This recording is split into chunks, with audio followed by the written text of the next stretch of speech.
Some 200 years ago, we moved from an agricultural era like this into what we now call the industrial era. We learned how to build a steam machine, and we improved these machines to build better goods, to build better machines, and we learned a great deal how to optimize processes, input, output ratios, and all these kinds of, well, mechanical things. In 200 years, we have made, in my opinion, our whole Western society mirroring this steam machine. Our whole society has become a society that isn't like a machine. It has input, some kind of process is carried out, and it generates some output. It's quite fun to look at yourself, or at your company, or at your country, to look at it like a machine. A machine traditionally is a box. Something happens inside. I don't know what is happening, but it's managed and steered by some top-down commanding structure. Right on top, you have the director, some people in between, and on the bottom, the things happen. It's the primary process. Well, we can define input in very different ways. It can be raw materials, it can be people. If you run a healthcare institute, the people that are coming to you are your raw materials. Or it could be virtual goods like digital or anything like that. And I think it's funny. And to prove that we have become machines, or that companies have become machines, I would like to show the following. Almost every big organization has a department called human resource. So this machine is using humans as a resource to perform their primary process. Humans caring for humans, humans treating some raw material into something else, into some product. That's one of the fuels it needs to run. The other fuel, traditionally, is money. The machine needs money to run. And if everything is going all right inside the black box, then something will come out. It's the output. And if we're doing it right, it is of some value. Let's assume it's of some value to some person. So this person just buys this product or service, and he pays an amount of money to the organization. We subtract the costs, you get profit, and the profit can be used to put back into the machine and keep it running.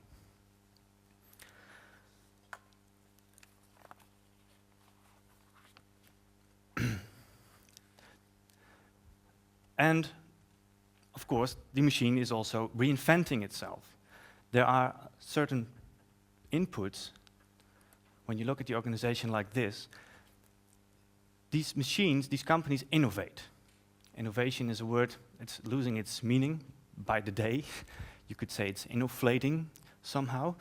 And there are two directions where the innovation can come from. The first is coming from top to bottom.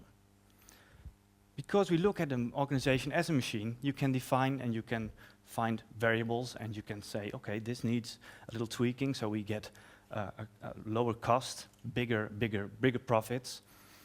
We can standardize, we can reduce, we can find ways to work more efficiently, cutting out people, bringing in machines, other machines that are running your company. And the other one is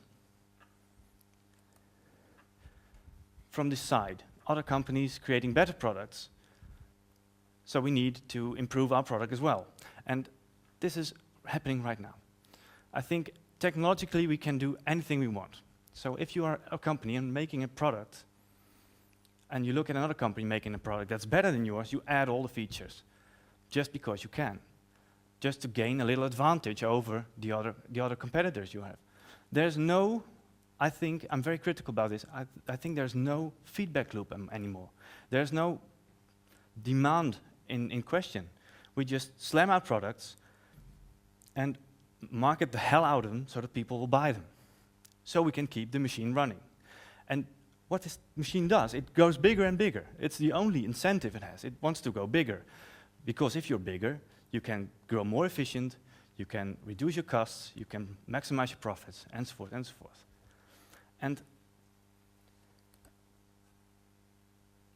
I think what's happening right now, we're on the brink of changing our industrial era, and we are moving into what some call the networked intelligence age, the age of networked intelligence.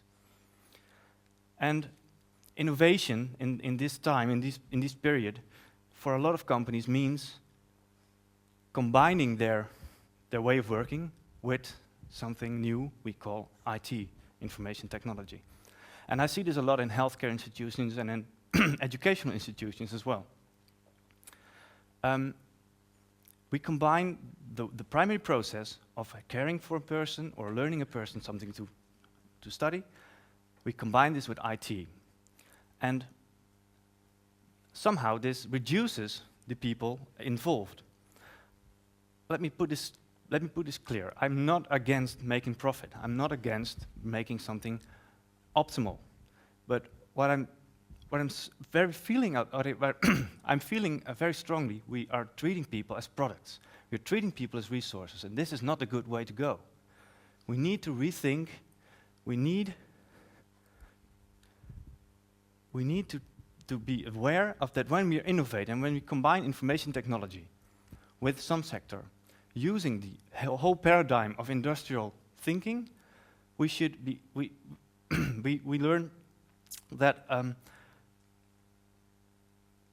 things are becoming, we are only creating bigger and bigger machines, more efficient all over again. So everything becoming technically possible, we need to, well, when everything's possible, we need to reflect. We need a way to reflect. We need a way to reflect on our intentions. Are we going to make things more efficient, more bigger, more cheap, and more profit, or are we changing something different? Do we want to generate more value? Go ask any caretaker what they don't like about their job. They all say it's administration. I don't like the administration part. Being on paper or being on digital, they hate it. And still, right now, our whole healthcare sector is moving towards a digital era.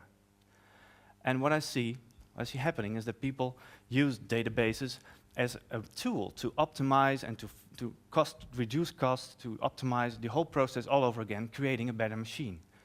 But it's people we're talking about. And the same goes for education. We're training students to be a little machine. We have created schools that are self-replicating, self-replication machines, as a matter of fact.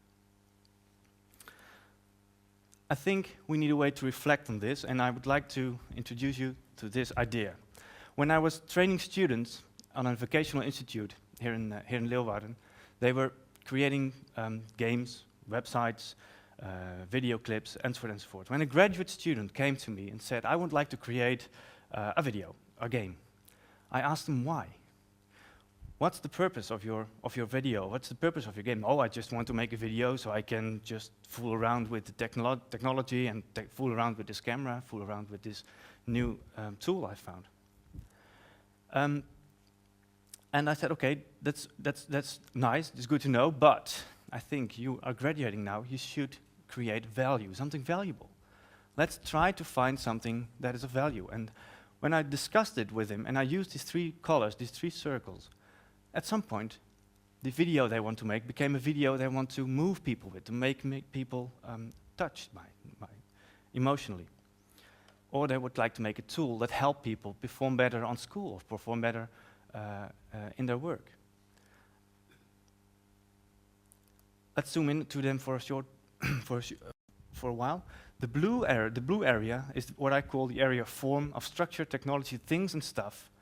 And the old Greek people, they named it logos, the world of logic. And if you're not aware of what this means, and if you're a blue person, he just builds things and buys things because he can. And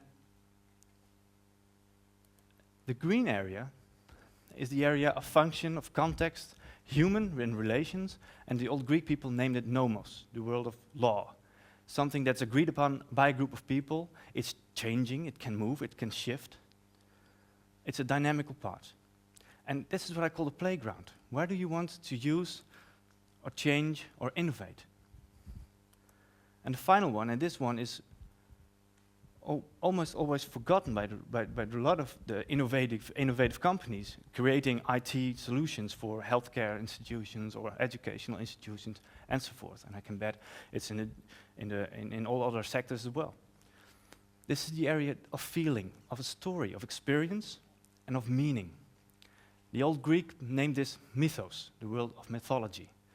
It's an era we can all feel, but we cannot put a word on.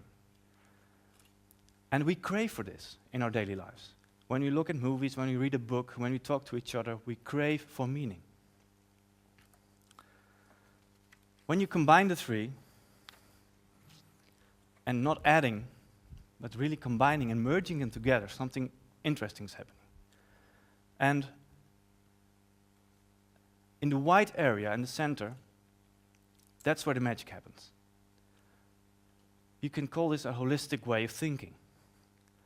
I don't know if you know the word holistic. Holism, in other words, the whole is greater than the sum of its parts. 1 and 1 is 3. And if you're a blue person, you can get your head around this. It's impossible. But if you start being aware, becoming aware of your own blue properties, and talk and walk around, you can eventually understand that when you combine these three, and when you succeed at choosing the right forms, the right functions, the right stories, something's happening. They melt together, and they create something of great, great value. Something people love to use. And this is how we do it at our company. We try to... Technology is not a problem. We assume everything's possible. We create software for healthcare institutes, and we think everything's possible. But when we start designing, or before we start designing, we force ourselves to go out, to meet the people we are designing for in their own surroundings, in their own context, in their own primary process. And you can ask everything, because you don't know anything. I don't know anything about healthcare, or about the protocols or medical conditions that are there. And when you talk to them and you genuinely connect to them and ask them what's making them unhappy, like I said before, it is everything that has to do with reports, with administration, with writing stuff down.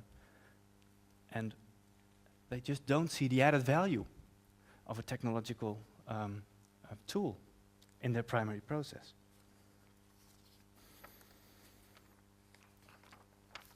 And the fun thing is, you can do this in your own, so you can become aware of your own colors and walk around and pick one. As soon as you pick one, it has an effect on the other two. If I choose something like a technique, it has an effect on the other two. Somehow it will change how people feel about it, and some way it will change how people will use it. But if you're in a group, it's more fun to do, because everyone has its own dominant color or its own comfort zone, so to speak. And this is what we do. We try to tap into the network of people in these organizations and listen to them and learn from them. And finally, respect how they work. Not force down some new way of working that's more efficient, costly reducing and generating more profit. No, we try to fit a tool to their own ways of working and thinking. And as soon as you tap into this creativity, it's wonderful what happens. It's wonderful. All right, why is this so important for us? And why is this important for this rural area we are living in Friesland? Well, and I think this is a trend going on worldwide, but especially in the rural areas. We are losing human capital. Our human resources are declining. And on the other hand, we have discovered, quite hard, that the value of money is not something that's fixed, it's changing. So the only thing you can back up on, because people really want something valuable. If you don't, or if you're not able to create something really valuable, people just will just go away. The value is created elsewhere. And why is this so interesting? I think before the industrial age, we were already a networked society. And somehow we moved into a machine-like state, and that's nothing wrong. I think we have overshot a little, but we're now changing into something new. And I think, looking at these rural areas, the whole industrial thing has never been something of comfort to us. We don't have any big industries around here. So the only thing, and this is a huge opportunity, I think, is the only thing is we have to get rid of the mental model, the mental way of thinking. Because our whole surroundings are like a network. So when you break down the barriers for yourself, so you start talking to other people, like when you're a politician or something who is a boss at a company or a teacher at a school, start talking to people and to different people and discover how things can connect to each other. And finally, I hope, at some point, if we succeed at this, if we generally talk to each other and combine and learn how to create something of value, how to incorporate the technology, but also the context and the functions and also the feelings of people, I think we can discover that the whole is greater than the sum of the parts. And eventually, we'll rediscover each other and we will rediscover ourselves and come to the conclusion that after all, we're all human. All right, thank you very much.